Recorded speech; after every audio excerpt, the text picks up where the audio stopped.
മാത്രം എടുത്ത് വായിക്കുക. ദേശാഭിമാനി സുഹാർത്തോയുടെ മരണവുമായി ബന്ധപ്പെട്ട് റിപ്പോർട്ട് ചെയ്തതെന്താ?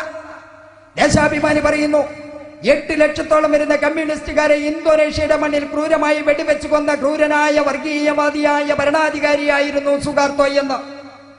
ആ സുഹാർത്തോയുടെ അനന്തരവനും സന്തത സഹചാരിയുമായ സലീം ഗ്രൂപ്പ് എന്ന് പറയുന്ന വിദേശ മൂലധനക്കാരൻ പിടിമുറുക്കിയത് പ്രിയമുള്ളവരെ, തൊഴിലാളി വർഗത്തിന്റെ കണ്ണീരൊപ്പുന്ന പാർട്ടി എന്ന് പറയുന്ന CPIM 33.25 കൊല്ലം ഭരിച്ച ബംഗാളിന്റെ മണ്ണിലാണ്. ഗ്രാമത്തിന്റെ പേരാണ് നെറികെട്ട കമ്മ്യൂണിസ്റ്റുകാരാ സിംഗൂര്.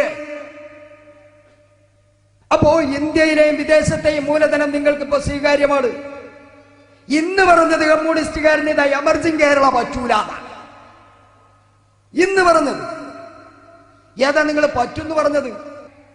എന്ത് വന്നാലും ഇതിനെതിരായിട്ട് നിൽക്കാന്നല്ലാതെ ഈ രാജ്യത്തെ കമ്മ്യൂണിസ്റ്റുകാർ രാജ്യത്തിന് വേണ്ടി ചെയ്തതെന്താ? 1980-കൾക്ക് ശേഷം കേരളത്തിലെ കമ്മ്യൂണിസ്റ്റ് പാർട്ടി വിസിറ്റ് ഇന്ത്യയിലെ കമ്മ്യൂണിസ്റ്റ് പാർട്ടി ഈ രാജ്യത്തെ ജനങ്ങൾക്ക് വേണ്ടി ചെയ്ത ഒരു കാര്യം പറയാൻ പറ്റുമോ സഖാവേ? ഒരു കാര്യം. 80-കൾക്ക് ശേഷമാണ് കമ്മ്യൂണിസ്റ്റ് പാർട്ടികളുടെ അപജയത്തിന് തുടക്കം കുറിക്കുന്നത്. എന്ന് മുതൽ ലോക കമ്മ്യൂണിസ്റ്റ് പ്രസ്ഥാനത്തിന്റെ അധിപനെന്ന് നിങ്ങൾ വിശേഷിപ്പിച്ചിരുന്ന റഷ്യൻ കമ്മ്യൂണിസ്റ്റ് പ്രസ്ഥാനം ഗ്ലാസ്നോസ്റ്റ് പെരിസ്ട്രോയിക്ക പ്രശ്നം പറഞ്ഞുകൊണ്ട് അവിടെ നിന്ന് അങ്ങനെ രാജ്യം ചിന്ന ഭിന്നമായി. ഇപ്പൊ ഏതാണ്ട് റഷ്യ ഇല്ല, ഏതാനും പ്രവശ്യകളാണ്. അപ്പൊ ലോക കമ്മ്യൂണിസം അവിടെ തകരുന്നതിന്റെ ഭാഗമായി ഇന്ത്യൻ കമ്മ്യൂണിസവും ചിന്ന ഭിന്നമായി കൊണ്ടിരിക്കുകയാണ്. അതിന്റെ ഭാഗമാണിത്. അതുകൊണ്ടാണ് ഈ ഏർപ്പാടൊക്കെ. ഇപ്പൊ കാണുന്നവരെ CPM എന്ന് പറയുന്ന പാർട്ടി ഏതാ കൂട്ടരെ? ആ പാർട്ടി പിണറായി വിജയൻ ആധിപത്യമുള്ള പണാധിപത്യത്തിന്റെ പിറകെയോടുന്ന ഏകാധിപത്യ പ്രവണത വെച്ചു പുലർത്തുന്ന ഒരു എസ്റ്റാബ്ലിഷ്ഡ് കമ്പനിയായിട്ട് CPM എന്ന് പറയുന്ന പാർട്ടി തരം താണു പോയിരിക്കുന്നു. മാത്രവുമല്ല, ഇരുളടഞ്ഞ രാഷ്ട്രീയത്തിന് ഉടമകളായിട്ട് അതിന്റെ നേതൃത്വം അതപ്പതിച്ചു പോയിരിക്കുന്നു. ഇങ്ങനെ ഒക്കെ ആയിട്ട് ഏതാണ്ട് അരിയും പട്ടിയും കടിച്ചു, ആശാരിച്ചിനും കടിച്ചു, എന്നിട്ടും പട്ടിക്ക് മുറുമുറുപ്പി എന്ന രൂപത്തിലാണ് CPM-കാരും DYFI-കാരും രാജ്യത്തുടനീളം ജൽപ്പനങ്ങൾ അഴിച്ചുവിടുന്നത്. അല്ലേ? എന്ത് വന്നാലും അതിന്റെ ഒക്കെ ആളിന് വരാം. തിരൂരങ്ങാടിയിൽ ചിലപ്പോൾ ഒരു മെമ്പറേ ഉണ്ടാവുള്ളൂ. എന്നാലും ഈ പഞ്ചായത്തിൽ എന്ത് കാര്യം നടന്നാലും അത് കമ്മ്യൂണിസ്റ്റുകാർ നടത്തിയതാണ്. അങ്ങനെയാ പറയാം. എന്തിനാ മക്കളെ ഈ ആരാന്റെ കുട്ടികളെ തന്റെ ജാമീൻ സിദ്ദീഖലി സാഹിബിന്റെ ഭാഷ കടമെടുത്ത് പറഞ്ഞാല് അവനാന്റെ കുട്ടികളെ മാപ്പാവുന്നല്ല അന്തസ്. അല്ലേ? സ്മാർട്ട് സിറ്റി പദ്ധതി ഇവര് കൊണ്ടുവന്നതാന്നാ പറഞ്ഞത്. സ്മാർട്ട് സിറ്റി പദ്ധതി നിങ്ങൾ കൊണ്ടുവന്നതാണോ? ആ ശരി, നിങ്ങളെ കല്ലിട്ടതാണെന്നാ പറയുന്നത്. VS അച്യുതാനന്ദൻ സഖാവ് കേരളത്തിന്റെ മുഖ്യമന്ത്രി ആയിരുന്നപ്പോ സ്മാർട്ട് സിറ്റി പദ്ധതിക്ക് കല്ലിട്ടു എന്നാ പറഞ്ഞത്. കല്ലിട്ട് എന്തുദ്ദേശം വെച്ചിട്ടാണ്? എന്റെ നാട്ടിൽ ഉണ്ണാമനാചാരി എന്ന് പറയുന്ന ഒരു കാർന്നൂരുണ്ടായിരുന്നു എന്ന് പറഞ്ഞു കേട്ടിട്ടുണ്ട്. അദ്ദേഹത്തിന് ചില വിക്രിയകൾ ഉണ്ടായിരുന്നു പോലും. എന്താ പ്രത്യേകത വെച്ചാൽ, ഹിന്ദുക്കളെ വീട്ടിൽ എന്ത് പരിപാടി നടന്നാലും അവസാന നിമിഷം മൂപ്പരാണ്ട് കയറി ചെന്നിട്ട് ആ കാലംപടിയും വീശിട്ട് ഒറ്റ വർത്താന ഒരു നീട്ടിയ വിളിയാണ്ട് വിളിക്കും. അപ്പൊ പുറത്തുനിന്ന് വന്നവരൊക്കെ കരുതുന്നു ഇയാളെ തന്നെയാണ് ഇവിടുത്തെ ഏറ്റവും വലിയ കാർന്നൂരിത. ഒരു ദിവസം രാമൻകുട്ടീന്റെ മോളെ കല്യാണ നിശ്ചയം ഞങ്ങൾ അവിടേക്ക് വീടാഴ്ചാന്നാ പറയാം. തിരുവനങ്കാടിക്കാരും അതേനെ പറയാന്നാ കരുതുന്നുണ്ട്. വീടാഴ്ച നടക്കുന്ന സമയത്ത് ഉണ്ണാമനാചാരി കയറിയിട്ട് വന്ന അവസാന നിമിഷത്തിൽ കയറി വന്നിട്ട് ഒരൊറ്റ വിളിയാ, രാമൻകുട്ടിയെ എന്റെ മോളെ കല്യാണമൊക്കെ നിശ്ചയിച്ചപ്പോ മങ്കടക്കാർക്ക് ഉറപ്പിച്ചില്ലേ? ആ ഉറപ്പിച്ചു. പെണ്ണിന് പണ്ടം വല്ലതും പറഞ്ഞിക്കണോടോ? ഞാനൊരു 2.5 പവന്റെ പണ്ട് ഒരു 250 ഉറുപ്പിയും കൊടുക്കണം എന്ന് കരുതുന്നുണ്ട് എന്ന് രാമൻകുട്ടി പറഞ്ഞു. ആഹാ, എന്നാ ഒരു കാര്യം ചെയ്തോ, ഈ പറഞ്ഞതിൽ ചുറ്റും ചങ്കേലത്തും കൊരലാരും എന്റെ വക ഈ പറഞ്ഞതേനുള്ളോട്ടോ.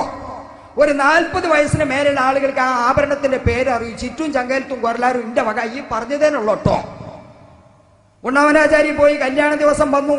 മങ്കടക്കാരും പുതിയാപ്പിളിയും ചെക്കനും ഒക്കെ കൂടെ വന്ന് കതിർമണ്ഡപത്തിലേറി പെണ്ണിന്റെ കഴുത്തിൽ വരണമാല്യം ചാർത്തി പെണ്ണിന്റെ അമ്മാവനോ അച്ഛനോ പിടിച്ച് ചെക്കന്റെ കയ്യിൽ കൈ ഏൽപ്പിച്ച് കതിർമണ്ഡപം ഒരു 7 പ്രദക്ഷിണൊക്കെ കഴിഞ്ഞ് പുറത്തിറങ്ങി ചെക്കനും പെണ്ണും ഭക്ഷണം കഴിച്ച് പുതിയാപ്പിളിയും പെണ്ണും കൂടി പോകാൻ നിൽക്കണ നേരത്തെ അവസാന നിമിഷത്തിലാണ് ഉണ്ണാമനാചാരി കാലംകൊടിയും വീശി കയറിയിട്ട് വന്നിട്ട് ഒറ്റ ചോദ്യം, രാമൻകുട്ടിയെ പപ്പടത്തിൽ ഉപ്പുണ്ടോ നോക്കിയിട്ടില്ലേ? അവിയലിന് കൈപ്പക്ക വട്ടത്തിലാ നീളത്തിലാ വെട്ടിയത്?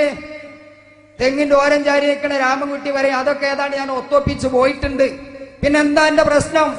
ഒന്നല്ല, പെണ്ണിനെ ഇറക്കി കൊടുക്കാൻ നേരമായി അവര് കൊണ്ടുപോകാനും നിൽക്കുകയാണ്. നിങ്ങളന്ന് പറഞ്ഞ ആ പണ്ടം കിട്ടണം എന്റെ കുട്ടിക്ക്, അതുകൂടി അത് കൊടുത്തയക്കായിരുന്നു പറഞ്ഞപ്പോ ഉണ്ണാമനാചാരി പറയണ, ഓ എന്റെ പോയത്തക്കാരാ മണ്ട, ഞാൻ ആ ആള് കൂടിയ സഭയിൽ അപ്പം തന്നെ പറഞ്ഞിട്ടില്ലേ ഈ പറഞ്ഞതേനുള്ളൂ എന്ന്. ആ പറഞ്ഞതേനുള്ളൂ കൊടുക്കാൻ വേണ്ടി പറഞ്ഞതല്ല. എന്ന പോലെ അച്യുതാനന്ദൻ സഖാവ് ഭരണം വിട്ടെറിഞ്ഞ് പോണ സമയത്ത് കൊച്ചി കാക്കനാട്ട് സ്മാർട്ട് സിറ്റിക്ക് ഒരു തറക്കല്ലിട്ടാൽ ഈ കല്യാണം ഉണ്ടാവുള്ളൂ എന്ന് അച്യുതാനന്ദൻ സഖാവും ഡിവൈഎഫ്ഐക്കാരും മനസ്സിലാക്കിയതെങ്കിൽ എന്റെ പ്രിയപ്പെട്ട സഖാവെ മനസ്സിലാക്കുക. കേരളത്തിലെ അഭ്യസ്ത വിദ്യരായ ചെറുപ്പക്കാരുടെ ഹൃദയ തുടിപ്പറിയുന്ന പാണ്ടികടവത്ത് കുഞ്ഞാലിക്കുട്ടി സാഹിബാണ് കേരളത്തിലെ വ്യവസായ ഔട്ടി വകുപ്പ് കൈകാര്യം ചെയ്യുന്നത് എന്ന തിരിച്ചറിവ് നിങ്ങൾക്കുണ്ടാവട്ടെ. സ്മാർട്ട് സിറ്റി പദ്ധതി യാഥാർത്ഥ്യമായി മുന്നോട്ട് പോവുകയാണ്. എമർജിംഗ് കേരളയിൽ ഇന്ന് പത്രം വായിച്ചവരുണ്ടല്ലോ, 11 മെഗാ പ്രോജക്റ്റുകളാണ് വരുന്നത്. ചോദിക്കട്ടെ, കേരളത്തിനകത്ത് 150 എഞ്ചിനീയറിംഗ് കോളേജുകളാണുള്ളത്. സ്വാശ്രയ കോളേജുകൾ 110, 40 എഞ്ചിനീയറിംഗ് കോളേജ് ഉൾപ്പെടെ 150, പോളിടെക്നിക്കുകൾ, മറ്റ് ശാസ്ത്ര സാങ്കേതിക മേഖലകള്. ഓരോ വർഷവും ലക്ഷക്കണക്കിന് വരുന്ന അഭ്യസ്ത വിദ്യരായ ഇൻഫർമേഷൻ ടെക്നോളജി രംഗത്ത് പ്രാവീണ്യം തെളിയിച്ച ചെറുപ്പക്കാരായ മക്കൾ, നമ്മുടെ മക്കൾ പുറത്തിറങ്ങുമ്പോ ഈ മക്കളെ നാളെ ബഹ്റൈനെ നമ്മൾ ആശ്രയിക്കാൻ പറ്റുമോ? നാളെ സൗദി അറേബ്യയിലേക്ക് മാത്രം പറഞ്ഞേക്കാൻ കഴിയുമോ? നമ്മുടെ രാജ്യത്ത് ഞാൻ ജനിച്ചു വളർന്ന മണ്ണിൽ ഇന്ന് BSMO കോളേജിലെ ഫസ്റ്റ് ഡിഗ്രി വിദ്യാർത്ഥിനിയായ എന്റെ മകൾ അജീഷക്ക് ഈ മണ്ണിൽ തൊഴിലെടുത്ത് ജീവിക്കാൻ ഉതകുന്ന രൂപത്തിലേക്കുള്ള ഭൗതികമായ സാഹചര്യം ഒരുക്കുക എന്നത് ഇന്ന് ജീവിച്ചിരിക്കുന്ന ഒരു രക്ഷിതാവിന്റെ കർത്തവ്യമാണ്.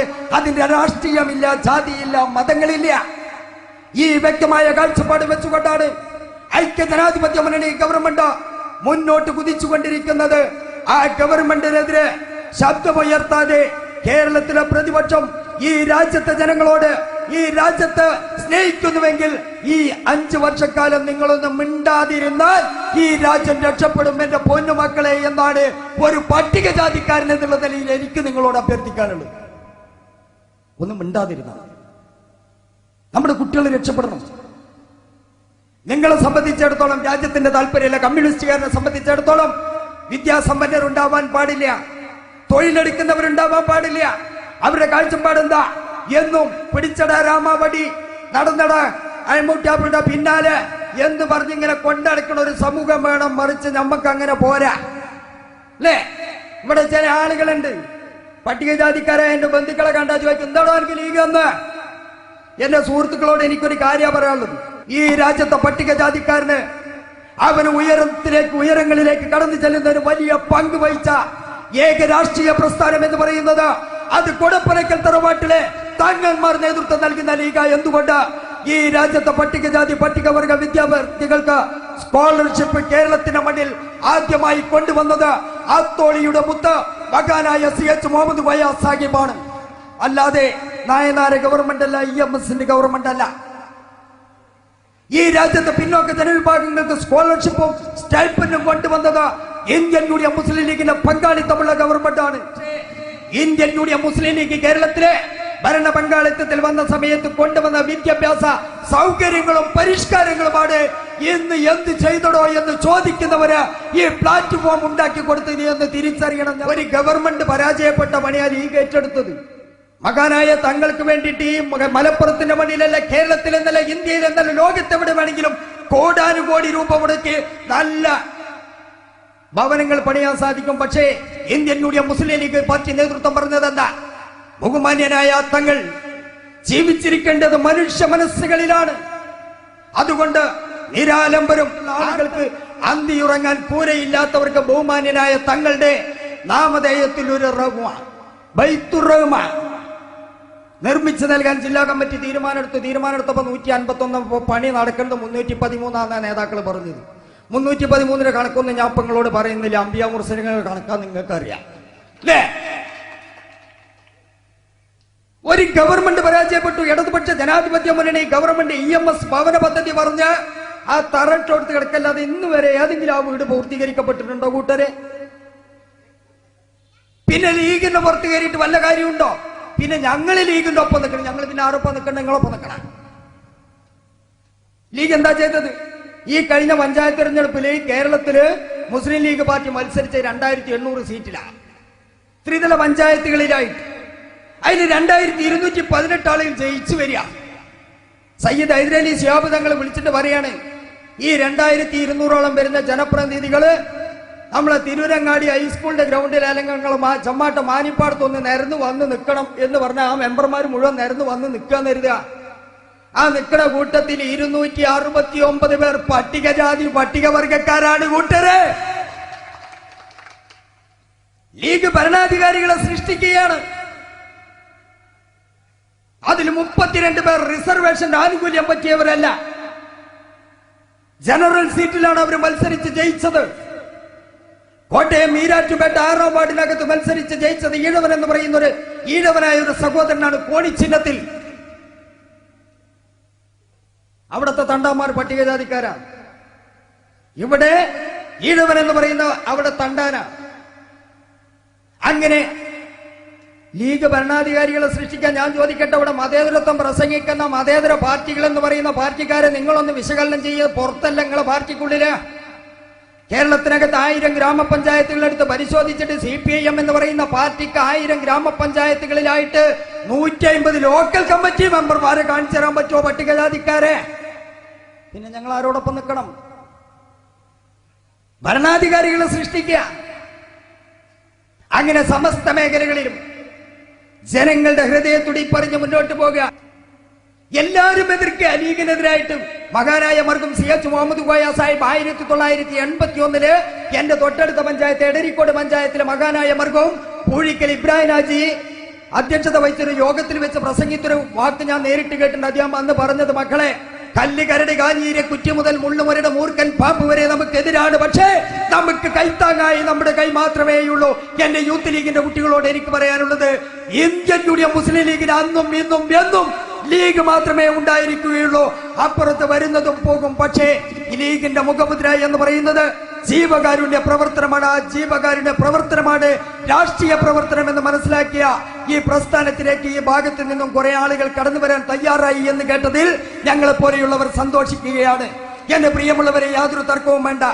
ഇന്ത്യൻ യൂണിയൻ മുസ്ലിം ലീഗിനകത്ത് കടന്നു വന്നതുകൊണ്ട് ഒരിക്കലും ഒരു മനുഷ്യനും 1 ഇഞ്ച് തന്റെ ജീവിത നിലവാരത്തിൽ നിന്നോ സംസ്കാരത്തിൽ നിന്നോ പുറകോട്ട് പോകേണ്ടി വരില്ല. ആലിക്കാസിന്റെ പരസ്യം പോലെ ഒരു പണത്തൂക്കം ദൈനംദിനം മുന്നോട്ട് എന്ന രൂപത്തിലെ അത് വരൂ എന്ന തിരിച്ചറിവിനാൽ ഈ പ്രസ്ഥാനത്തിലേക്ക് കടന്നു വരിക. എന്റെ വാക്കുകൾ ആരെയെങ്കിലും വേദനിപ്പിച്ചിട്ടുണ്ടെങ്കിൽ അവരോടുള്ള വിരോധം കൊണ്ടല്ല, നേരെ മറിച്ച് ജീവിച്ചിരിക്കുന്ന നഗ്ന യാഥാർത്ഥ്യങ്ങൾ ജനമധ്യത്തിൽ തുറന്ന് പ്രതിപാദിക്കാൻ ഇന്ത്യൻ രാഷ്ട്രീയ രംഗത്തെ വിശിഷ്ട കേരളീയ രാഷ്ട്രീയ വിദ്യാർത്ഥികൾ പ്രതിജ്ഞാബദ്ധമാണ് എന്ന തിരിച്ചറിവ് അത്തരക്കാർക്കും ഉണ്ടാകട്ടെ. ആ തിരിച്ചറിവിന്റെ അടിസ്ഥാനത്തിൽ അപ്പുറത്ത് നിന്നുകൊണ്ട് കണ്ടവന്റെ മലമൂത്ര വിസർജ്യങ്ങൾ നിറഞ്ഞ ആ വിഴുപ്പ് പാണ്ട് ചുമക്കുന്ന കഴുതുകളുടെ തലയാവുന്നതിലും ഭേദം ശോഭനമായ ഒരു ഭാവി ലക്ഷ്യം വെച്ചുകൊണ്ട് വളരുന്ന തലമുറയ്ക്ക് വളക്കൂറുള്ള മണ്ണാക്കി ഈ രാജ്യത്തെ മാറ്റിയെടുക്കാൻ വേണ്ടി പടയോട്ടം നടത്തുന്ന പാണ്ടികടമത്ത് കുഞ്ഞാലിക്കുട്ടി സാഹിബും സയ്യിദ് ഹൈദരലി ശിഹാബ് തങ്ങളും നേതൃത്വം നൽകുന്ന ഇന്ത്യൻ യൂണിയൻ മുസ്ലിം ലീഗ് എന്ന ഈ പടക്കുതിരയുടെ വാലിലെ ജീവനുള്ള ഒരു രോമമായി ജീവിക്കുന്നതാണ് ആത്മാഭിമാനം, അന്തസ്സ് എന്ന തിരിച്ചറിവോടെ ഈ പ്രസ്ഥാനത്തിലേക്ക് കടന്നു വരിക എന്ന അഭ്യർത്ഥനയോടെ അപേക്ഷയോടെ തൽക്കാലം വിടവാങ്ങുന്നു. നന്ദി, നമസ്കാരം. ജയ് ഇന്ത്യൻ